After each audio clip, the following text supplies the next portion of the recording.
জিব্রাইলকে আল্লাহ বলে দেয়, জিব্রাইল প্রথমটা লিখে দাও কোন পর্যন্ত তারা হায়াত হবে। এই হায়াতের কথা বলতে যে পর্যন্ত চলে আসছি 2 নম্বর, কি পরিমাণে সে রিজিক অন্বেষণ করবে, রিজিক খাবে বলে দাও। আচ্ছা, আমার দেশের যারা কোটি কোটি টাকার মালিক হয়ে দুর্নীতি করে মালিক হইল, অ্যাটেনশন মনোযোগ দিবেন। বলে হুজুর কেমনে? কয়েকদিন আগে আমার ঢাকাতে হাসনাবাদে একজন জমি বিক্রি করে, জমির ব্যবসা করে, ওনার অফিসে আমি বসে রয়েছি, দেখলাম একজন লোক আসছেন, তিনি 60 কোটি টাকা দেয় জমি কিনবে, বায়না করে গেল। আমার বলতেছে হুজুর লোকটার চিনেন নি? আমি বললাম না, ওনার সাথে পরিচয় নাই। তার মাথায় টুপি, মুখে দাড়ি, গায়ে পাঞ্জামি, বিরাট সুন্দর লেবাস, দেখলে মনে হবে বিরাট বড় সাইকুল হাদিস। হ্যাঁ, লেবাস দেখলে মনে হবে সাইকুল হাদিস, বিরাট বড় সাইকুল হাদিস মনে হবে। লেবাস দেখলে বোঝার কায়দা নাই যে এত বড় সোরা, আন্তর্জাতিক সোরা। 60 কোটি টাকা দিয়ে জায়গা কিনতে আসছে। আমার বললো হুজুর আপনি কি চিনলেন? আমি বললাম না, চিনি নাই।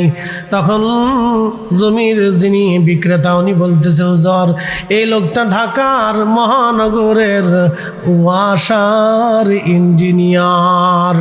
আমি বললাম মাসে বেতন পাই 50,000 ধরলাম, কিন্তু বাকি এত কোটি টাকা কি জিব্রাইল আর আজরাইল দিয়ে গেছে। হ্যাঁ, কি কথা কর না কা?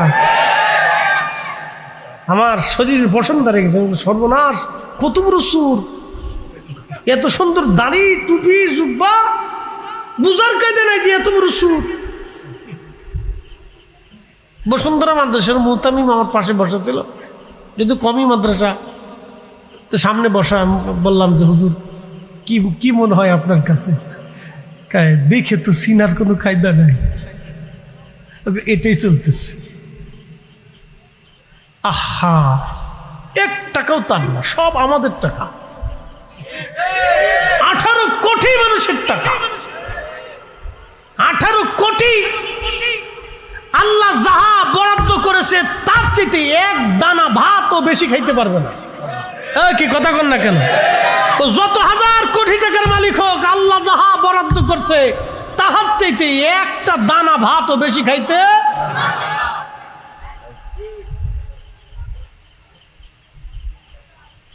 শুধু শুধু ব্যাংকে রাখছে, শেষে ফুলা বোতল সার মুড়ি দেবে।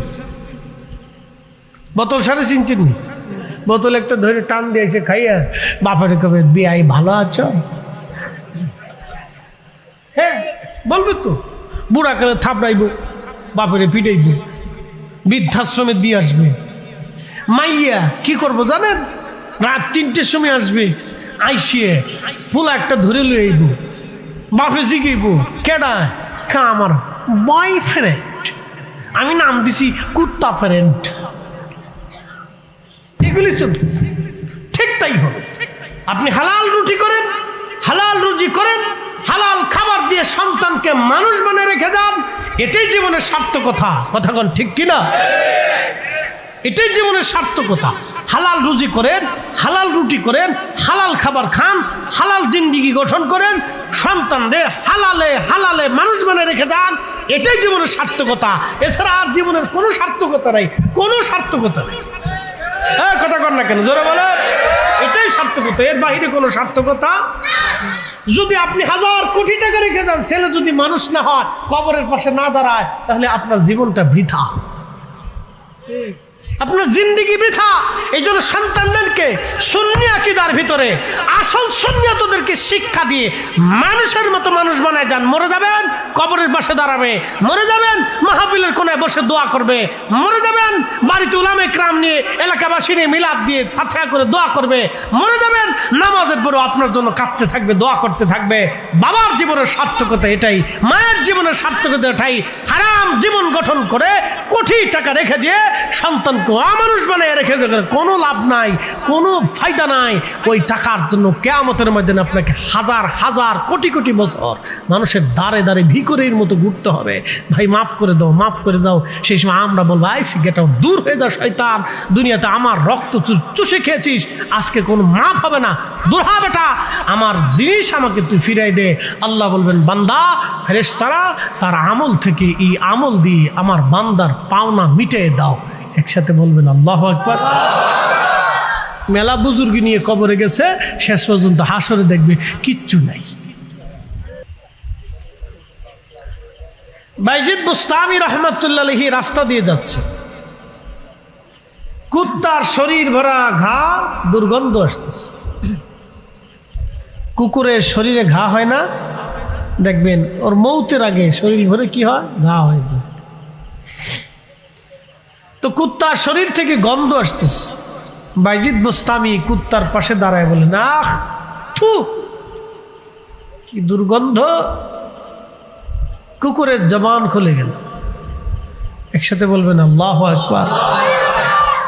কার জবান খুলছে? কুত্তার জবান খুলে গেছে। কুকুর ডাক দিয়ে বলে, বাইজিদ, আরে বাইজিদ বুস্তামি, তুমি আমার বাহিরের ঘা দেখে তোমার ঘৃণা লেগে গেল বাইজিদ, কিন্তু কখনো কি দেখছো তোমার অন্তরের মধ্যে ঘা জমে রয়েছে? আমার বাহিরের ঘা দেখে তুমি ঘৃণা করলাম, কিন্তু তোমার অন্তরের মধ্যে ঘা জমে আছে। আমি কুকুরকে দেখার পরে তোমার ঘৃণা লাগলো রে বাইজিদ, এখানে তো আমার কোনো হাত নাই, আমার মনিব আমার মাওলা আমারে বানাইছে। তুমি মানুষ হয়ে আমি একটা কুকুরের ঘা দেখে তুমি ঘৃণা করলা বাইজিদ, এখনো তোমার অন্তর পরিষ্কার হয় নাই, তোমার অন্তরে ঘা এখনো জমে আছে। জোরে বলবেন কি আল্লাহু আকবার। এখন এই স্থানটুকুন খুঁজে সারা দুনিয়াতে মানুষ তালাশ করেন, এতটুকুন খুঁজে এই সূত্র ধরে আপনি সারা পৃথিবীতে মানুষ তালাশ করেন।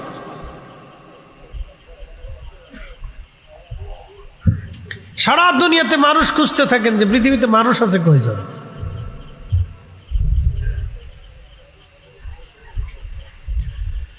চল্লিশ বছরে কোরআন শরীফ নাজিল হলো নবীজির উপরে। 40 বছরের জীবনে কোনদিন আল্লাহর নবী একটা মিথ্যা কথা কোনোদিন বলেন নাই। 40 পরে কোনোদিন মিথ্যা বলেন নাই। সুবহানাল্লাহ বলবেন না? এই সূত্র ধরে আপনি সারা পৃথিবীতে একটা মানুষ তালাশ করেন, শ্রোতা বক্তা কেউ এই তালিকার ভিতরে নেই। সারা জীবনে আমার নবীজি কোনোদিন এক চুল পরিমাণ কারো আমানত নষ্ট করেন না। এই সূত্র ধরে তামাম দুনিয়াতে একটা মানুষ তালাশ করেন, সারা পৃথিবীতে নেই। তাহলে রসুলের তুলনা রসুল নিজেই, কথা কর না কেন, জোরে বলেন। নবীর তুলনা উনি নিজেই, উনি ব্যতীত আর কোনো তুলনা নাই। এত দলিল লাগে না তো, সারা রাত দলিল দিয়ে কিতা করতাম। যে বুঝে সে অল্পতে বুঝে, যে বুঝে না সারা রাত বুঝানোর পরে কবে সীতাকার বাপ ছিল, সীতাকার বাপ।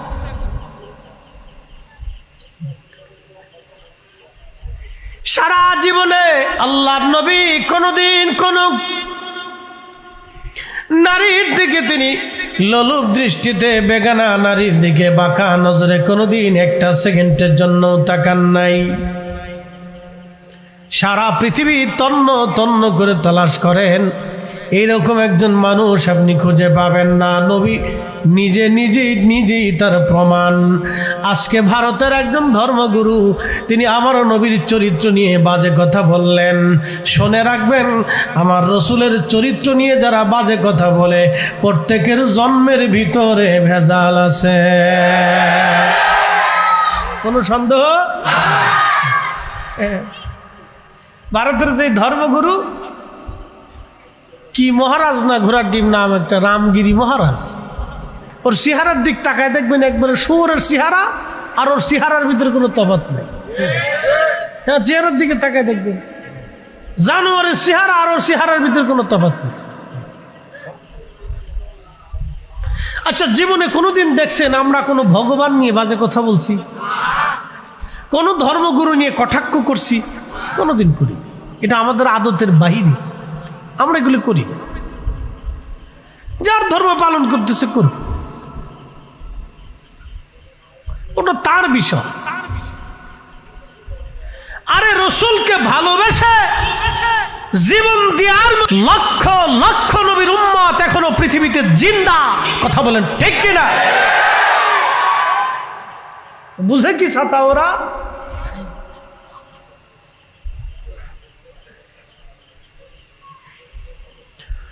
প্রিয় উপস্থিতি হাজিরিন, আল্লাহর নবীকে ভালোবেসে জীবন দিয়েছিলেন ইলমুদ্দিন।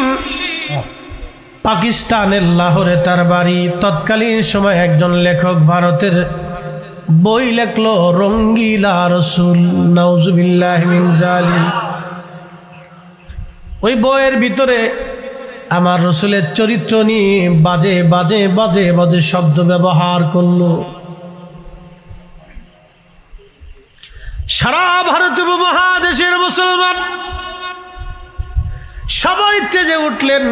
হতে পারে না, আমার রসুলের জীবনী নিয়ে এমন বাজে বক্তব্য লেখনি, তাকে শাস্তি দিতে হবে, ফাঁসিতে ঝুলাইতে হবে। কিন্তু তখন চলতেছিল ব্রিটিশ আমল, ব্রিটিশদের নীতি মুক্ত মনা। তারা বলেন যে যাই বলুক যাই করুক কোনো বাধা হবে না, ধর্ম যার যার মতো সেটাই করবে। কিন্তু কেউ কারো ধর্মে যদি কটাক্ষ করে তাকে শাস্তি দেওয়া যাবে না, এটা ছিল তাদের নীতি। মুসলমান খেপে পড়ল, শাস্তি তার হয় না। ইলমুদ্দিন নামে একজন কাঠ মিস্ত্রি কোন রকম জুগালি দিয়ে তার জীবন চলতো, দিন আনতো দিন খাইতো, কাজ হলে ভাত পেত, কাজ না হলে না খেয়ে থাকতো। এই যুবকের কলিজার ভিতরে রসুলের প্রেম দাও দাও করে উঠল। ইলমুদ্দিন তিনি কাঠ মিস্ত্রি ছিলেন। কিছু বেতন পাওয়ার পরে একটা ছোট্ট ছুরি কিনলেন, দুপাশ ধারালো ছুরি। চিন্তা একটা, হয় আমি বাঁচবো না হয় ও বাঁচবে, না হয় আমি মরবো না হয় ও মরবে। আমার রসুলের সামনে এত মন বাজে শব্দ মেনে নিতে পারবো না, ওকে হত্যা আমি করেই ফেলবো। আওয়াজ তুলে বলবেন কি আল্লাহু আকবার। ওরা বুঝে না যে রসুলকে মহাব্বত করে জীবন দেওয়ার মতো লক্ষ লক্ষ নবীর উম্মত পৃথিবীতে এখনো জিন্দা। এক কথা বলেন ঠিক কিনা? ইলমুদ্দিন ওখান থেকে রওনা দিছে, কোনো লেখাপড়া নাই, কোন রকম মক্তবে পড়ছে। কাঠ মিস্ত্রি জুগাইলে চিনেননি আপনারা? হেল্পার আমাদের ফরিদপুরের ভাষায় বলে জুগাইলে, আপনাদের চট্টগ্রাম কি কয়? জুয়াইলে। এই তো জুগাইলে কি কথা আর কি, আর গোয়া এই আর কি। নোয়াখালী পানি আর হানি পর জায়গা হ মিলিয়ে দিছে। আর ব্রাহ্মণবাড়িয়ার আশুগঞ্জে ভৈরব অঞ্চলে খাওন ডেকে হাওন, খড়ে হ বানাই দিছে। আর কিশোরগঞ্জে গেলে খাওন ডেকে কাউন, খড়ে খ বানাইছে। এই আর কি। একই দেশের ভিতরে কত কোয়ালিটি। আর সিলেটে যদি জানতে লোক দেখি তাও খাইতে রে, বা সকালেও খাইতা না বিকেলেও খাইতা। সিলেটি। আর পুরান ঢাকায় গেলে তোর বাপরে হালা কয়, কে আবে হালা বালা চুনি। পুরান ঢাকার কথা কয়, বাপেরও শালা কয়, দুলাবেরও শালা কয়, ভাইরও শালা কয়, হালায় বুঝছেন না? ওরকমই আর কি। এটা আঞ্চলিকতা। এটা কি আঞ্চলিকতা? প্রত্যেক মায়ের ভাষাই সুন্দর, এটা অসুন্দর না। তো ইলমুদ্দিন কোনো লেখাপড়া নাই। আচ্ছা বলেন তো, অনেক লেখাপড়া দিয়ে কি রসুলের এশক আসে? না না না, অনেক লেখাপড়া দিয়ে রসুলের এশক আসে না, এটা আল্লাহর দান। কথা কোন ঠিক কিনা? অনেক পয়সা দিয়ে রসুলের এশক হয় না, এটা আল্লাহ প্রদত্ত নিয়ামত। আল্লাহ যাকে খুশি তার কলিজার ভিতরে দিয়ে দেয়, যারে পছন্দ করে তার কলিজার ভিতরে দিয়ে দেয়। হাজরাতে ইলমুদ্দিন রওনা হয়ে গেল। পাকিস্তানের লাহোর থেকে ভারতের দিল্লি পর্যন্ত আসছে সে অনেক কষ্টে। খোঁজ নিয়ে জানলো সেই লোকটা কোথায়। আদালতে বসা ছিল লোকটা, রায় হবে। ইলমুদ্দিন চিন্তা করলো ব্রিটিশ আদালত তোর বিরুদ্ধে রায় দিবে না। পাশে পাশে যা বসলো, চিন্তা করলো আজকেই তাকে শেষ করে দেওয়া হবে। এই আদালত প্রাঙ্গণে ইলমুদ্দিন তাকে হত্যা করে ফেলল। একবার জোরে বলা যাবে কি আল্লাহু আকবার। রাসূলের আজকে জীবন দেওয়া লক্ষ লক্ষ উম্মত এখনো পৃথিবীতে জিন্দা। ওরা যদি মনে করে রাসূলের সম্পর্কে বাজে কথা বলে নিস্তার পেয়ে যাবে, মুসলমান চুপ থাকার জাতি না, মুসলমান জীবন দেওয়ার জাতি, জিহাদ করার জাতি। কথা বলেন ঠিক কিনা?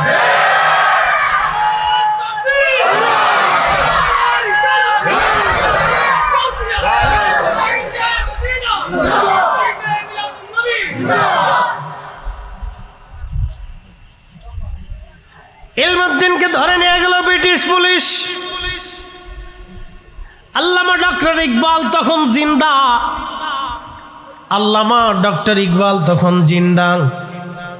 আল্লামা ইকবাল লিখেছিলেন মগজ কোরআন রোহে ইমা জান দিন হাসতে হব্বে রহমাতুল লিল আলামিন। কোরআনের মগজ বলো, ইমানের রুহ বলো, ধর্মের প্রাণ বলো, সব কিছুর মূলে আমার নবীর ভালোবাসা। নবীর ভালোবাসা যেখানে ইমান আছে সেখানে।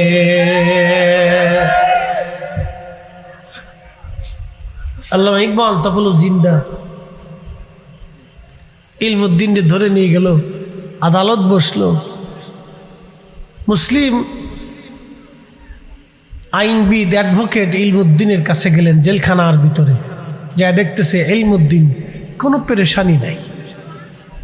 সুবহানাল্লাহ বলবেন? কোনো পেরেশানি নাই, কোনো পেরেশানি নাই। সে উৎফুল্ল, চেহারার ভিতরে চিন্তার কোনো ছাপ নাই। আশিক রাসূল এরকমই হয়, ঠিক কিনা? কোনো ছাপ নাই চেহারাতে, কোনো চিন্তার ছাপ নাই। অ্যাডভোকেট বলতেছে ইলমুদ্দিন, তোমাকে আমি ফাঁসির মঞ্চ থেকে বাঁচাতে পারবো, কিন্তু একটা কথা বলতে হবে। বলে কি কথা? বলতেছে তোমাকে বলতে হবে যে তুমি ওই সময় খুন করেছিলে, তুমি মানসিকভাবে একটু অসুস্থ ছিলা। ইলমুদ্দিন জবাব দিল, অ্যাডভোকেট, যে রাসূলের প্রেমের মালা গলায় দিয়ে প্রতিশোধ নিতে এসেছি, জীবন চলে যাবে, আমি মিথ্যা বলতে পারবো না। আরো জোরে বলেন আল্লাহু আকবার। হ্যাঁ হ্যাঁ, আরো জোরে বলেন আল্লাহু আকবার। ইশকে রাসূল। হাসতে হাসতে জীবন দিতে না পারে, ইতিহাস বড় কঠিন। হাসতে হাসতে জীবন দিতে প্রস্তুত না। হযরত ইলমুদ্দিন বিচারক আইনজীবীকে বলে দিলেন, আইনজীবী চলে যান, যেই নবীর প্রেমের মালা গলায় দিয়েছি, মৃত্যু হবে, ফাঁসি হবে, কোনো চিন্তিত আমি না। বাঁচার জন্য তাকে হত্যা করি নাই। আমি জানি তাকে হত্যা করার পরে আমার ফাঁসি হবে। আমি রাসূলের প্রেমের মালা গলায় নিয়ে ফাঁসির দড়ি গলায় নিতে প্রস্তুত আছি। কে ওফা তূনে মুহাম্মদ সে তু হম তেরে হে ये जा चिज ही किया लौह कलम तेरे बलगल उला बिकमालिही कशफत तुजा बिजमा हसनत जमीअ खुसालिही सल्लु अलैहि वा कलेमा तौहीद अर्श लेखा बामत मुहम्मद का हबीब হাবিবের পাশে হাবিব বসা, ও বন্ধুর পাশে বন্ধু বসা, কালেমাতে আসে প্রমাণ, বালাগাল উলা বিকামালিহি কাশাফাত দুজা বিজামালিহি হাসনাত জামিউ খুসা।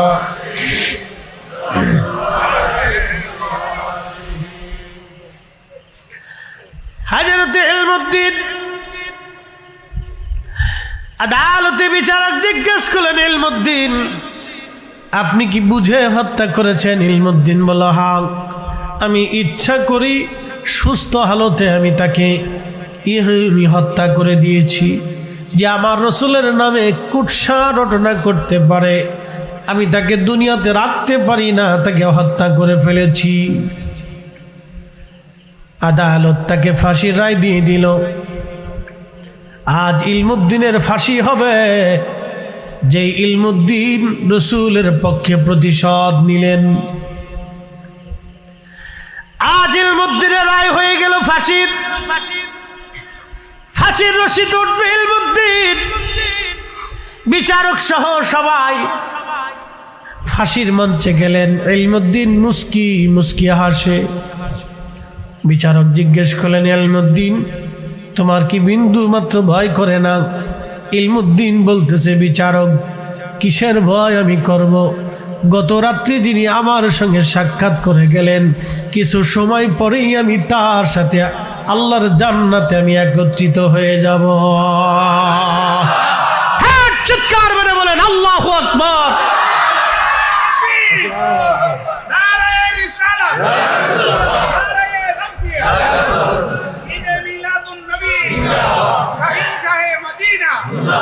হযরত ইলমুদ্দিন বলতেছে, বিচারক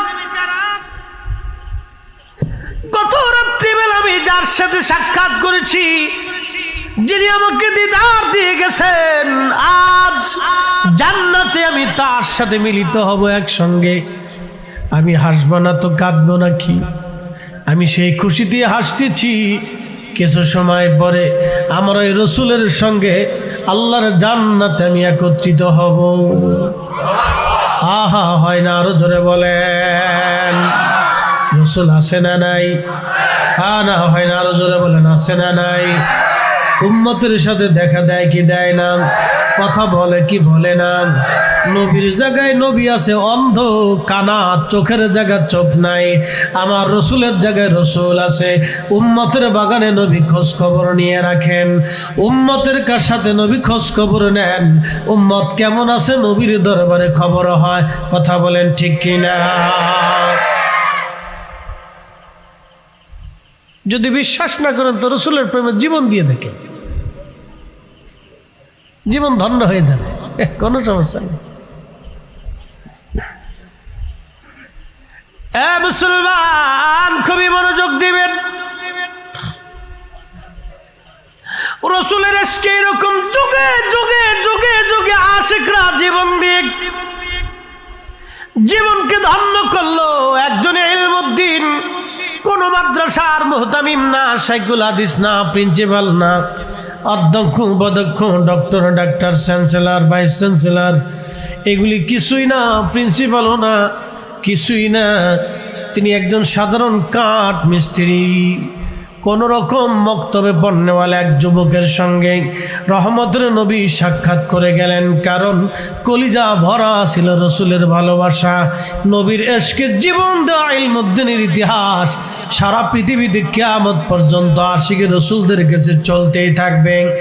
এইরকম ইলমুদ্দিন সারা পৃথিবীতে লাখে লাখে এখনো আছে। আল্লাহ নবীর ইজ্জতের চাদর ধরে যারা ধরবে তাদের বোঝা উচিত ইলমুদ্দিনের এখনো জমিন থেকে মরে নাই। এখনো লাখে লাখে ইলমুদ্দিন আল্লাহর জমিনে রসুলের ইশক কলিজায় নিয়ে ঘুরে বেড়ায়। কথা বলেন ঠিক কিনা?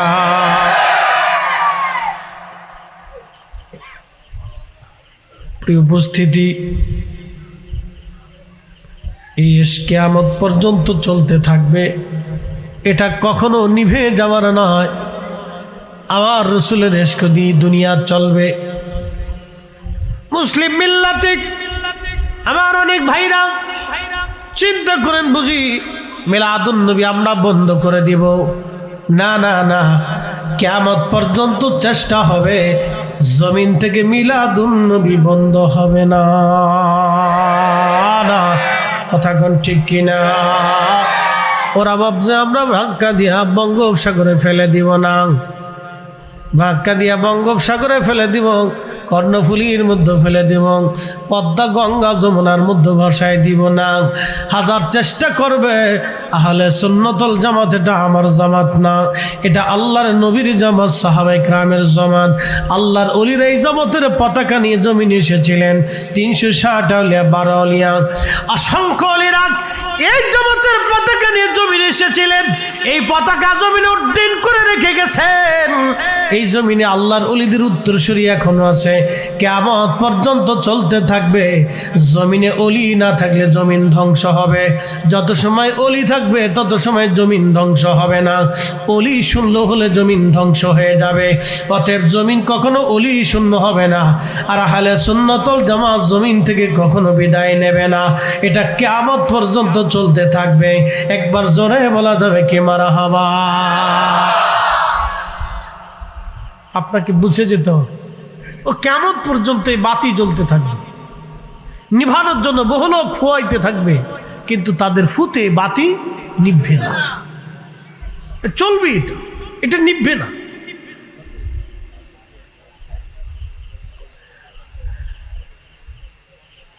হাজিরিন আনোয়ারার মুসলমান, আল্লাহর নবীর ইশকে বহু সাহাবী এরকম জীবন দিয়ে দিল। নবীর ইশকে বহু সাহাবী আশিক যুগে যুগে যুগে যুগে এরকম জীবন দিয়ে দিচ্ছে। হাসতে হাসতে তাদের জীবন তারা দিয়ে দিল, হাসতে হাসতে। মনে রাখবেন, আল্লাহ যাকে পছন্দ করে তাকে দ্বীনের জন্য কবুল করে নেন। আল্লাহ যাকে ভালোবাসেন তাকে নামাজের কাতারে নিয়ে আসেন। আল্লাহ যাকে পছন্দ করেন তারে নবীর গোলাম বানায় দেন। একটা কথা মনে রাখবেন, আজ বলে দিয়ে যাই, মানব জাতি মায়ের রুহুর ভিতরে, দেহের ভিতরে যখন 4 মাস 120 দিন পার হয়ে যায়, তখন তার হাত পা চোখ কান নাক বডি স্ট্রাকচার ওই সময় তৈরি হয়ে যায়। ওই সময় আল্লাহ রাব্বুল আলামিন মায়ের পেটের ভিতরে বান্দার দেহের ভিতরে রুহু ফুকায় দেয়। ফুকায় দিয়া জিব্রাইল আলাইহিস সালামকে আল্লাহ ডাক দেয়, বলে জিব্রাইল 4টে জিনিস আমার বান্দার জন্য লিখে দাও। 4টে জিনিস আমার বান্দার জন্য লিখো। মায়ের রেহেমে পেটের ভিতরে যখন 4 মাস 120 দিন পার হয়, 4 মাস 120 দিনের মাথায় আল্লাহ রুহের জগৎ থেকে আমাদের রুহ নিয়ে আসে। ওই রুহ খানা নিয়ে মায়ের পেটের ভিতরে আমাদের বডির মধ্যে আল্লাহ ফিট করে দেয়। তখন জিব্রাইলকে বলে, জিব্রাইল 4টা জিনিস তুমি একবারে নির্ধারিতভাবে লিখে দাও। 1 নম্বর, আমার বান্দা কি পরিমাণে রিজিক খাবে তুমি আমার বান্দা। 1 নম্বর, আমার বান্দা কতদিন পর্যন্ত পৃথিবীতে বেঁচে থাকবে, তার হায়াত কত সময় পর্যন্ত হবে, কোন জায়গা মারা যাবে, কোন সময় মারা যাবে, কোন অবস্থায় কিভাবে মারা যাবে, আমার বান্দার জন্য লিখে দাও। একসাথে বলবেন আল্লাহু আকবার। থাকার সুযোগ আছে?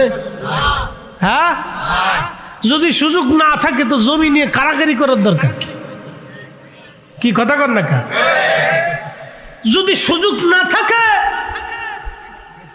তাহলে ভাইয়ের জমিন, বোনের জমিন, অন্যের জমিন, বাতিজার জমিন, ভাগিনার জমিন, এগুলি নষ্ট করার প্রয়োজন কি? এটা পাবে বুঝিয়ে দিয়ে দেন। 1 ইঞ্চি মাটি নিয়ে মানুষ মারামারি গুতাগুতি কিলিকিলি করে। 1 ইঞ্চি, এতটুকু।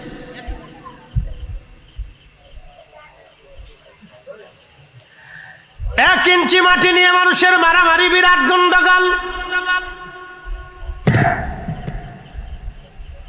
হাজিরিন, যদি পৃথিবীতে থাকার সুযোগ না থাকে তাহলে কেন দুনিয়াতে আমরা আরেকজনের ক্ষতির চিন্তা আমরা করব বলেন?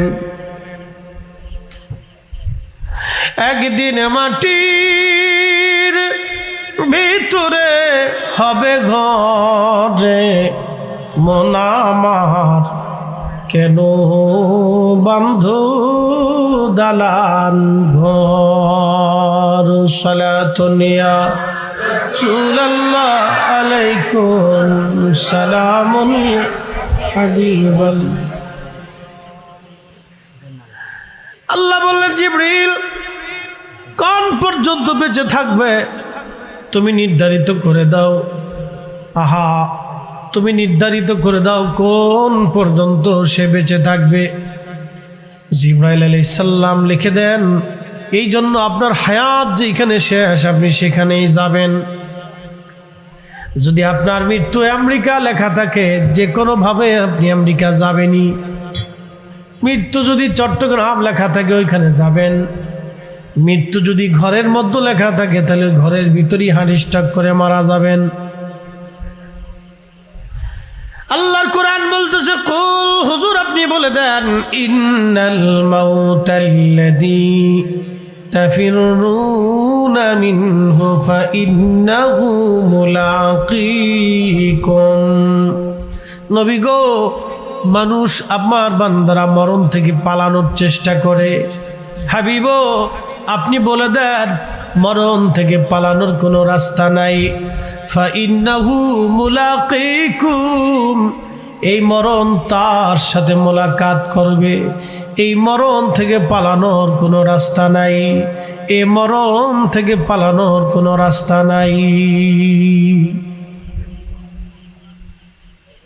ওয়া তাদরি নাফসুম বিআইয়ি আরদিন তামুত। হুজুর আপনি বলে দেন, কোন জায়গা কোন স্থানে কোন অবস্থায় তার মৃত্যু হবে আমি আল্লাহ ছাড়া কেউ জানে না। আমি আল্লাহ ছাড়া কেউ জানে না। এই জন্য যেহেতু এটার কোনো গ্যারান্টি নাই, আল্লাহর কোরআন বলতেছে, হুজুর উম্মতকে বলে দেন, ইন্না লিল্লাহ, নিশ্চয় আমরা আল্লাহর জন্য, ওয়া ইন্না ইলাইহি রাজিউন, নিশ্চয় আমরা আল্লাহর কাছে ফিরে চলে যাব। জোরে বলেন, কার কাছে যাব? না, যুবক ভাইরা বলেন, কার কাছে? আল্লাহর কাছে যে ফিরে যাবেন, টাকা পয়সা সোনা দানা মিষ্টি এই তারপরে দই ছানা নিয়ে যাবেন। সুযোগ আছে? বেশি করে দই নেবেন, ছানা নেবেন, মিষ্টি নেবেন। আল্লাহ তোমার লাগে মিষ্টি টিষ্টি নিয়ে এসে এগুলো।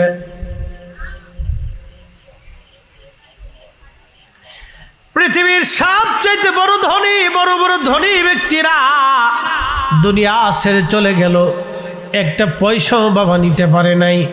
বাংলাদেশের একজন ধনী, তিনি মারা গেলেন। বিনাব গ্রুপ ইন্ডাস্ট্রির মালিক, নাম বললে আপনারা সবাই চিনবেন, আমি নাম বলবো না, খুব মনোযোগ দিবেন। করোনার সময় মারা গেল। আহা, করোনা আক্রান্ত যখন হলো, তার স্ত্রীও তার কাছে যায় নাই, ছেলেটাও কাছে যায় নাই, মেয়েটাও কাছে যায় নাই। তারা জানাজা হলো, ছেলেটা জানাজায় শরিক হয় নাই, স্ত্রীটা লাশ দেখতেও পর্যন্ত যায় নাই, মেয়েটা লাশ দেখতেও পর্যন্ত যায় নাই, ছেলেটা বাবার কবরের কাছে কবর দেওয়ার সময়ও যায় নাই। এমন জীবন করিও গঠন, হাসিবে তুমি কাঁদিবে ভুবন। হাজার হাজার কোটি টাকা রেখে লাভ কি হবে যদি সন্তান মানুষের মতো মানুষ না হয়? সন্তান যদি কবরের পাশে না দাঁড়ায়, এমন সন্তান পালারও চাইতে শিয়াল কুত্তা পাইলে যাওয়া অনেক ভালো। উচিত কথার ভাত নাই দেশে, উচিত কথার দেশে ভাত নাই। উচিত কথা মানুষ শুনে না। মানুষ ভাবে এ লোকটা বেশি ভালো না, সুবিধার না। একটা কথা শুনেন, আমাদের দেশের মানুষের সিস্টেম কি জানেন? আপনি ভালো মতো চলবেন, নামাজ কালাম ঠিক মতো পড়বেন, সৎ মতো খাবেন, সৎ মতো চলবেন, ডাইন বাম করবেন না, সাদা সিধে মতো চলবেন। মানুষকে লোকটা বলত, কথা কর না কে? মানুষ কি কর? লোকটা বলত। আর যদি সিটারি বাট পরি চালাকি টালাকি করেন, খুশাখুশি ঝাইঝামেলা বাঁধাই দেন, লোকটা খুব চালাক, বিরাট চালাক। ও লোকটা জানে না যে কবরে যাওয়ার পরে যে কি বাটাম সালাম চলবে ওর কবরে। কি যে বাটাম চালান, বাপরে বাপ, ওর 14 গোষ্ঠী জীবনে দেখে নাই। কি বাটাম চালান আছে, বেশি দিন না তো, শুধু দম ফোরানোর সাথেই শেষ। কি কথা ঠিক কিনা? দম ফোরানোর সাথে শেষ। 24 ঘন্টার ভিতরে পায়খানার রাস্তা দিয়ে পোকা আসে, পোকা পোকা। ও প্রধানমন্ত্রী, রাষ্ট্রপতি, প্রেসিডেন্ট, প্রধান সেনাপতি, ও জাতিসংঘের মহাসচিব, আমেরিকার প্রেসিডেন্ট আর রাশিয়ার প্রেসিডেন্ট চিনে না। পায়খানার রাস্তা দিয়ে পোকা আসে, পোকা। এই পোকা সারা শরীরে ছড়াইয়া গন্ধ আসতে থাকে, বিচ্ছিরি পচা গন্ধ আসতে থাকে। তখন স্ত্রী কই তাড়াতাড়ি সরাও, পোলাকে তাড়াতাড়ি কবর দাও। গ্রামবাসীকে ধুর পুচে গেছে, শেষ।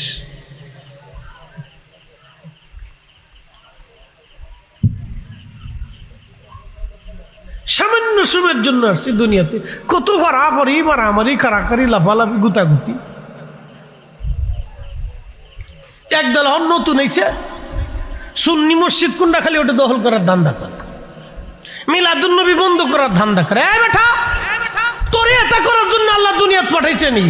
তুই দেখবি যে আমার দেশের গরিব মানুষ কে না খায় রয়েছে, তুই তার ঘরে আগে যা খাবার দে।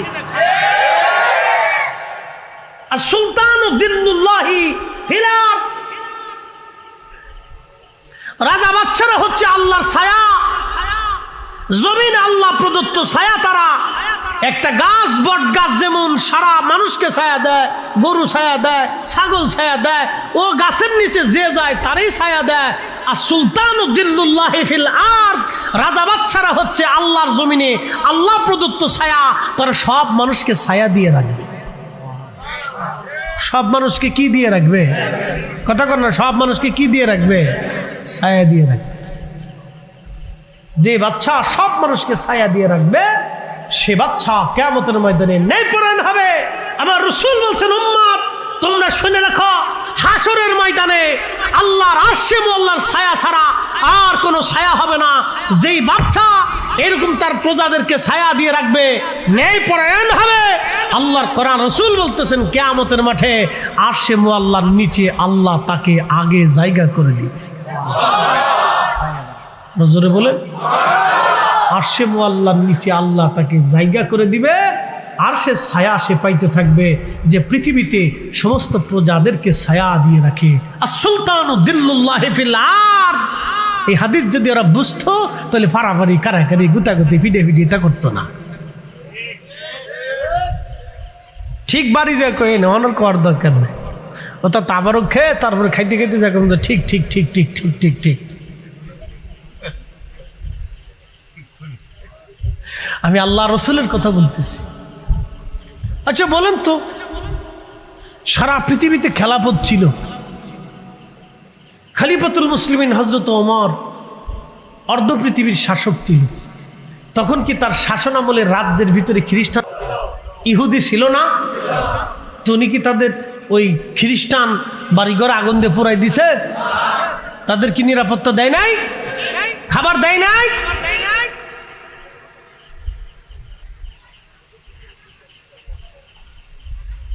শাসকদের কাছে সবাই নিরাপদ থাকবে। দুই একদিন ফাঙর পেয়ে ছাড়তে পারছে না, তার মাথা নষ্ট হয়ে গেছে। আগের বেটার মাথা নষ্ট হওয়ার কারণে বেটা চলে গেছে। আপনাকেও যদি মাথা নষ্ট হয় তাহলে আপনারা জমিনে জায়গায় পাবেন না খুঁজে। এত মাথা নষ্ট করেন না, আল্লাহর দেওয়া দায়িত্ব পালন করেন। সবাইকে আল্লাহ ওই আসনে নেই না, যাকে দেয় পরীক্ষা করে। যদি সময়ের সঠিক ব্যবহার না করেন তাহলে আল্লাহ প্রদত্তভাবে আল্লাহ গজব নাজিল করবে। আপনি নিজেও বুঝবেন না যে কি হয়ে গেল, কি হয়ে যাবে, নিজেও বুঝবেন।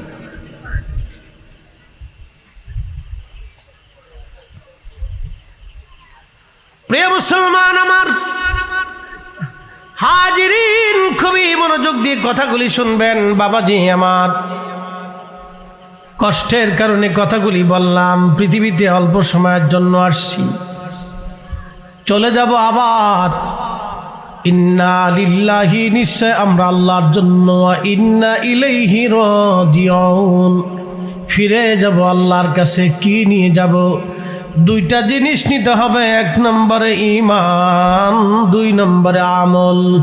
এক নম্বরে ঈমান, দুই নম্বরে আমল। এই দুইটা ছাড়া আল্লাহর কাছে যায় কোনো লাভ নাই। কি কথা কন না কেন? এক নম্বর ঈমান, দুই নম্বর আমল, দুইটা জিনিস আপনাকে আল্লাহর দরবারে নিয়ে যেতে হবে, শূন্য গেলে চলবে না। আল্লাহর কোরআন বলতেছে, ইয়া আইয়ুহাল্লাযীনা আমানু তাকুল্লাহা হাক্কা তুকাতিহি ওয়া লা তামুতুন্না ইল্লা ওয়া আনতুম মুসলিমুন।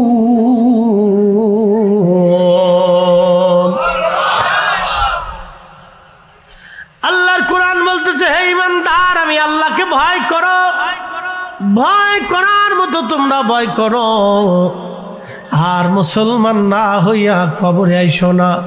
মুসলমান হয়ে তোমরা কবরে আসো, মুসলমান না হয়ে কবরে আইসো না। মুসলমান হয়ে তোমরা কবরে আসো, মুসলমান না হয়ে কবরে আইসো না। মুসলমান হয়ে কবরে আসো।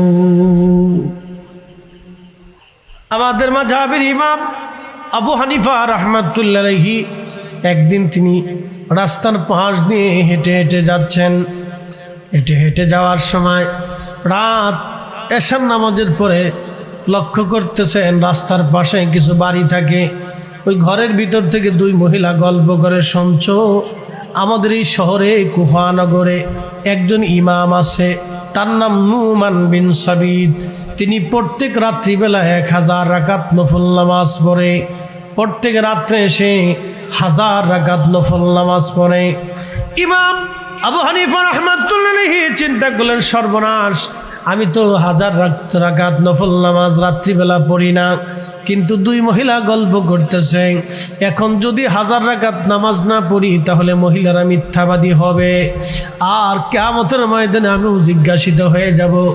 আল্লাহর দরবারে কি জবাব দিব আমি? এই দুই মহিলাকে মিথ্যাবাদী বানানো যাবে না। তিনি সাথে সাথে মসজিদে চলে গেলেন। সারা রাত্র ভরে 1000 রাকাত নামাজ পড়ে তিনি আল্লাহর দরবারে শুকরিয়া আদায় করে বললেন, রব, আমি এক রাত্রে 1000 রাকাত নামাজ পড়ে মহিলাদেরকে সত্যবাদী বানাইলাম। এবার চিন্তা করেন, হাক্কা তুকাতিহি, তারা আল্লাহকে ভয় করার মতো তারা ভয় করতেন, যার কারণে উনি ইমামুল আজম আবু হানিফা রাহমাতুল্লাহ আলাইহি আল্লাহর ভয় এত পরিমাণে থাকার জন্যে উনি 100 বারের মতো আল্লাহর সাথে তার স্বপ্নে দিদার হয়ে গেছে। একবার জোরে বলবেন কি আল্লাহু আকবার। 100 বারের মতো আল্লাহ তার স্বপ্নে দেখা দিলেন। ওই মক্কাতে মদিনাতে আর একজন ইমাম আছে, ইমাম মালিক ইবনে আনাস রাদিয়াল্লাহু আনহু। 4 জন ইমামের নাম আমি মসজিদে নববীর মাঝখানে সুন্দর করে সাহাবায়ে কেরামের নামের পরে লেখা দেখছি। এইভাবে লেখা, ইমাম আজম আবু হানিফা নুমান বিন সাবিত রাদিয়াল্লাহু আনহু, ইমাম আবু ইদ্রিস শাফি রাদিয়াল্লাহু আনহু, ইমাম মালিক ইবনে আনাস রাদিয়াল্লাহু আনহু, ইমাম আহমদ ইবনে হাম্বল রাদিয়াল্লাহু আনহু। তাদের নামের সাথে রাদিয়াল্লাহু তাআলা আনহু সহ লেখা। একবার জোরে বলবেন কি মারহাবা। বুঝতে অসুবিধা হয়? ইমাম মালিক মদিনার ইমাম ছিলেন, 80 বছর কাটাইছে মদিনাতে। যদি কেউ যেয়ে থাকেন তো বুঝবেন, প্রচণ্ড গরমে ও মাটি লু হয়ে যায়, আপনি খালি পায়ে হাঁটতে পারবেন না, পা পুড়ে যাবে, ফুসকা পড়ে যাবে। কিন্তু আল্লাহর নবীর 80 বছর মদিনাতে কাটাইছে, একটা সেকেন্ডের জন্য জুতা পাই দেয়। একটা সেকেন্ডের জন্য জুতা পাই দেয়। কেমন আশিক ছিল বুঝেন তো? আল্লাহকে কিভাবে ভয় করতেন বুঝেন তো? 80 বছর ধরে মদিনায় জুতা পরেন নাই, পায়খানা করেন নাই, পেশাব করেন নাই। মদিনার সীমানা জাহাদ, বর্তমান মদিনা ইউনিভার্সিটি, ওয়াদিউল মুবারাক আছে ইউনিভার্সিটির পাশেই একটা উপত্যকা। নবী বলতেন ওয়াদিউল মুবারাক, মুবারকময় উপত্যকা। এই পানিকে আল্লাহ নবী মুবারকময় পানি বলেছেন। উপত্যকা মানে একটা নালা ছিল, ওই সময় নালা দিয়ে পানি যাইতো। বৃষ্টিতে পানি পড়তো, এই পানি সাহাবীরা নিতেন। মোবারকময় ওয়াদি বলার কারণে ওই ওয়াদির পাশ দিয়ে কত সাহাবী বাড়ি পর্যন্ত করছে। বরকতময় মোবারকময় জায়গা আমরা থাকবো। আল্লাহর নবী এই ওয়াদিকে মোবারকময় বলেছেন। এই ওয়াদি পার হওয়ার পরে ইউনিভার্সিটি থেকে শুরু হয়ে উহুদ পাহাড়ের শেষ সীমানা পর্যন্ত মদিনার হাওদ, মদিনার সীমানা। এই সীমানার ভিতরে কোনোদিন তিনি জুতা পরেন নাই, পায়খানা করেন নাই, পেশাব করেন নাই, থুতু নিক্ষেপ করেন নাই। এই সীমানার বাহিরে এসে পায়খানা পেশাব তিনি সারতেন, থুতু তিনি ফেলতেন। এসে জিজ্ঞেস করা হলো, ইমাম মালিক জীবনে কোনোদিন আপনি মদিনাতে জুতা স্যান্ডেল পরলেন না, পায়খানা পেশাব করলেন না, কারণটা কি? ইমাম মালিক রাহিমাহুল্লাহ একটা জবাব দিতেন, আল্লাহর বান্দারা, যেই মাটির নিচে রাহমাতুল লিল আলামিন ঘুমায়, ওই মাটির নিচে আমি ইমাম মালিক ওই মাটির উপরে কি করে পায়খানা পেশাব করব, থুতু নিক্ষেপ করব, আমি জুতা পায়ে দিব, আমার জীবন চলে যাবে। আমি এই মাটির উপরে কখনো জুতা পরতে পারবো না। একবার জোরে বলবেন কি আল্লাহু আকবার। কি করে আল্লাহকে ভয় করতেন? যদি রসুলের সাথে বেয়াদবি হয় তো আল্লাহর দপ্তরে আমার কি আসামি হয়ে যাব। আর আমার দেশে আমরা শানে মুস্তাফা নিয়ে গুতাগুতি করি, খালি গুতাইতে থাকে, আপনারা খালি গুতাইতে থাকি। গুতায় কি করবেন? বেহেশতে যাইবেন তো যান। কি কথা কর না, খারাপ কিছু কইছি? গুতাইয়ে বেহেশতে যাইতে পারবেন তো যান। গুতাইয়া নবীর সুপারিশ নেবেন তো নেন। গুতাইয়া কবরে প্রশ্নের জবাব দিবেন মুনকার নাকিরে তো দেন।